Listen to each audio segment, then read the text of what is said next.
Speaking of the Constitution, James Garfield said on the 100th year anniversary of the ratification that now, more than ever, people are responsible for their Congress. If it be ignorant, reckless, and corrupt, it is because the people tolerate ignorance, recklessness, and corruption. In saying this, I just like to say that every vote matters. Voting in midterms and in both presidential races is crucial to furthering democracy. In order to further democracy, your voice must be heard. I prepared a graph of 2008, which is a record-setting year. 2008 was record-setting because a whopping 131 million people voted. If you bear with me, here's my graph. This black bar represents 131 million people that did vote in 2008 for each bar.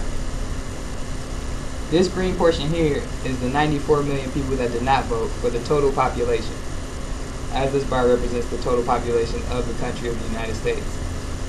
This bar represents the citizen population of the United States, and this green number here represents the 74 million people that did not vote.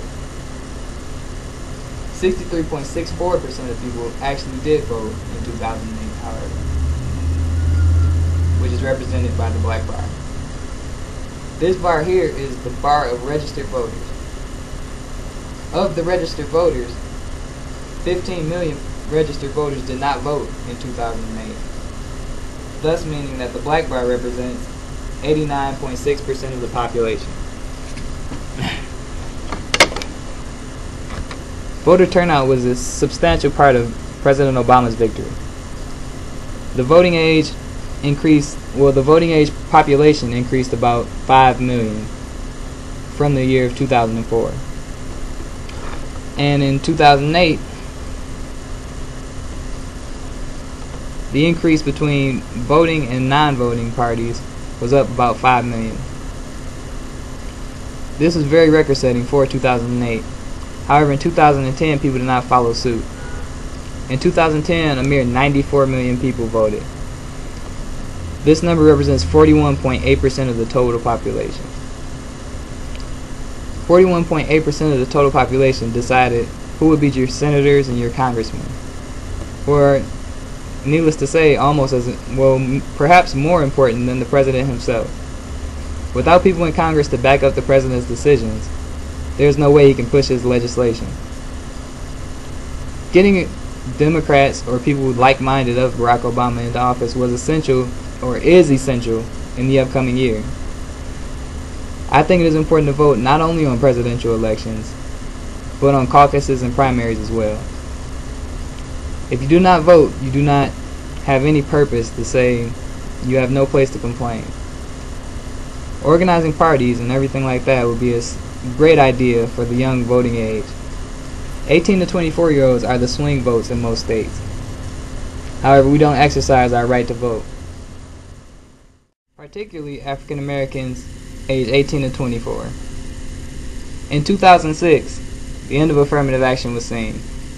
Affirmative action was a program that allowed African American students the same, perhaps, possibility of going to big-name universities as their white counterparts who were offered legacy points and things like that. But African Americans, coming from such a downtrodden system, were not as fortunate to have parents and uncles and aunties that went to U of M or Michigan State. The affirmative action program worked to assist students into gaining access. The black voter turnout for 2006 was a mere 19.2% among 18 to 24-year-olds, and a mere 38.6% in the total population.